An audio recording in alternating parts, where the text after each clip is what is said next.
necessidade de reformulação da lei de regência da advocacia no Brasil já se fazia sentir desde a década de 60. Logo depois de 5 ou 6 anos de entrar em vigor a antiga Lei 4.215, que era de abril de 64, e a advocacia sofreu uma tal transformação, uma tal metamorfose, que os estreitos limites disciplinares da Lei 4.215 já não eram suficientes para regulamentar satisfatoriamente essa atividade nobre e tão importante para a manutenção das instituições democráticas do país, que é a advocacia. O atual estatuto é uma das leis que teve uma participação democrática intensa, como poucas no Brasil. Ele resultou de sugestões que foram colhidas pela comissão elaboradora ao longo do ano de 1992,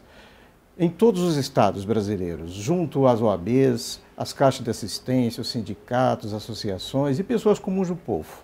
Quando houve a apresentação e elaboração do projeto, houve uma reunião com o Dr. Ulisses e nós então conversamos que o Dr. Ulisses assinaria o projeto de lei como primeiro firmatário e os demais assinariam e eu ficaria reservado para ser o relator na Comissão de Justiça. E foi o que aconteceu.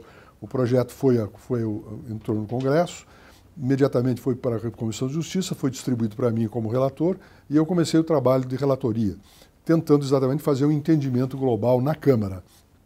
Quem trabalhou muito nesse projeto, durante a sua tramitação, foi o Luiz Carlos Sigmaringa Seixas, que era deputado, e o deputado Mírio Teixeira, do Rio de Janeiro. Quando nós, na década de 90, na minha gestão no Conselho Federal, olhamos para este quadro, para esta tela da advocacia, nós encontramos uma realidade muito diferente. Nós encontramos uma advocacia pública de grande musculatura, já à margem de qualquer regramento, à margem de qualquer disciplina.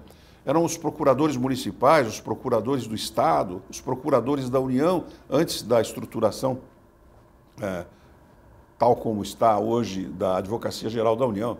Então era um outro largo e importantíssimo trecho da advocacia que se encontrava na anomia. Foi uma luta muito grande da Ordem dos Advogados do Brasil, junto ao Congresso Nacional e depois junto ao Poder Executivo, porque lá nosso maior desafio é que essa lei fosse sancionada sem veto, o que de fato aconteceu.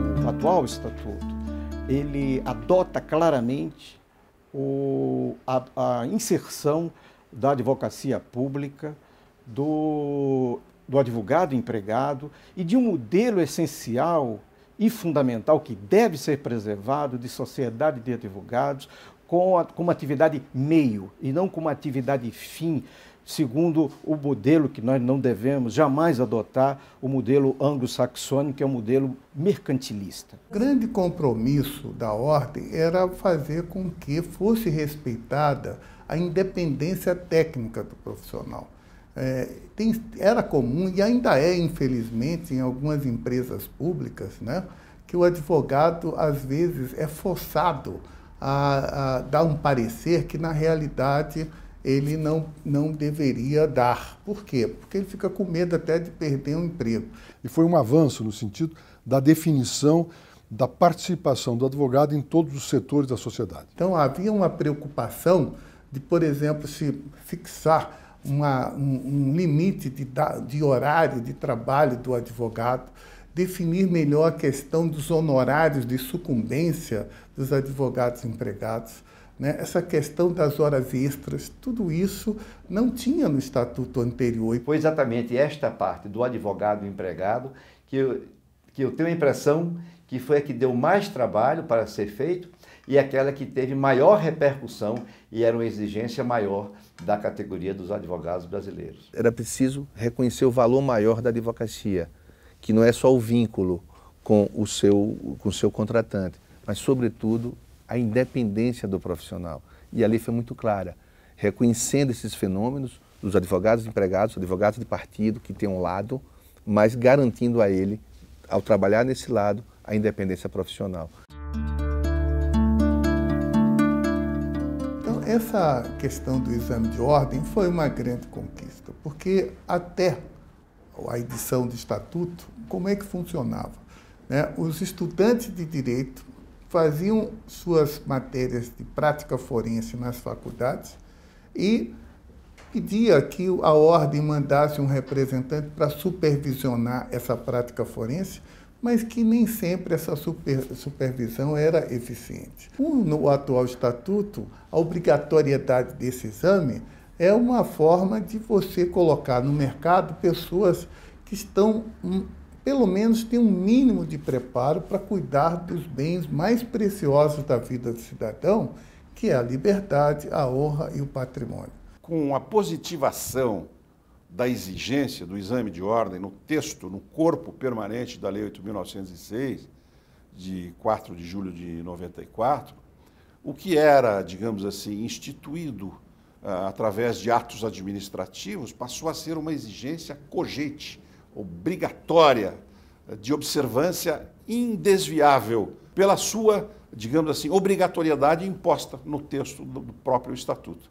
Então, eu considero isso um grande avanço e um gesto de defesa aos direitos da cidadania e da advocacia. O exame de ordem sucedeu aquilo que era, nas faculdades, o estágio profissional. Porque hoje a formação na Faculdade de Direito é exigido para vários outros tipos de atividade, fiscais, policiais, etc., etc., que são exigidos uma qualificação em direito, mas não necessariamente para advogados. Logo, não se pode exigir que os cursos de direito sejam voltados exclusivamente para a formação de advogados. Eles são formados também, são organizados especificamente também para a formação de advogados. Daí por que a exigência do exame. Justiça no Brasil, e tão carente ainda de justiça, ela é efetivada através dos que nós chamamos das carreiras jurídicas. Ministério Público, magistratura e advocacia. A magistratura é qualificada pelo concurso. O Ministério Público é qualificado pelo concurso. Por que não ser qualificada a defesa? No sistema democrático, se a acusação é qualificada e a defesa é desqualificada, não há equilíbrio, não há paridade de armas na busca por justiça. O exame de ordem tem esse papel. Ele traz o equilíbrio pela qualificação em todas as profissões. Um não pode ser mais forte do que o outro. Se alguém tem que ser mais forte, é justamente o cidadão. Nós não podemos pensar a advocacia brasileira, no estado em que ela se encontra, sem um exame de ordem sério e obrigatório. E foi isso que exatamente nós colocamos na nossa lei e que vem sendo mantido, apesar de grandes trabalhos que são feitos, grandes interesses que são feitos, inclusive interesses comerciais, meramente mercantis, de retirar o nosso exame de ordem. A vocação dos advogados, sobremodo os advogados brasileiros, sempre foi realizar justiça dentro e fora dos tribunais, além dos tribunais. Portanto, entendo que o Estatuto resolveu, de certa forma, positivar esta atividade, este dever do advogado na nossa lei. Lá nós vamos encontrar vários dispositivos que dizem que o advogado tem que lutar pela justiça social, pela igualdade, contra a discriminação, em favor do aprimoramento da ordem jurídica, contra a tirania, contra os ataques ao Estado democrático de direito, e que ele é comprometido com a justiça social, com a isonomia dos cidadãos. Não é? Terminou prevalecendo nas discussões do Estatuto essa dúplice finalidade. Uma finalidade de defesa, prerrogativas de seleção e fiscalização da classe dos advogados e, ao mesmo tempo, essa inserção institucional da ordem na vida do país e que termina sendo um escoadouro das aspirações do povo, quando não sabe a quem recorrer e bate as portas da OAB na tentativa de levar adiante os seus pleitos. Claro, porque veja bem, quando se fala em prerrogativas do advogado como questão número 1, eu colocaria as prerrogativas do advogado como questão número 2. Ela não é autônoma, ela não foi oferecida aos advogados. Ela exatamente, as prerrogativas foram oferecidas para garantir a defesa do direito do cidadão. Sem as garantias você não teria uma defesa do direito do cidadão. Então as garantias e prerrogativas dos advogados não é algo corporativo, é algo necessário para o livre exercício da defesa dos interesses e direitos e da discussão clara na sociedade. Todas as garantias são justamente para reconhecer a importância do direito de defesa no sistema democrático. Então, efetivamente, isso demonstra que o Estatuto da OAB não é apenas a lei da advocacia, mas é, como eu disse ao presidente Itamar Franco, no ato em que ele sancionou esta lei 8.906, no dia 4 de julho de 1994, eu disse: presidente, a liberdade de fato sempre passou por Minas Gerais, neste país. Vossa Excelência acaba de sancionar não a lei da advocacia, mas a lei da cidadania, porque quem defende os direitos da cidadania é a advocacia.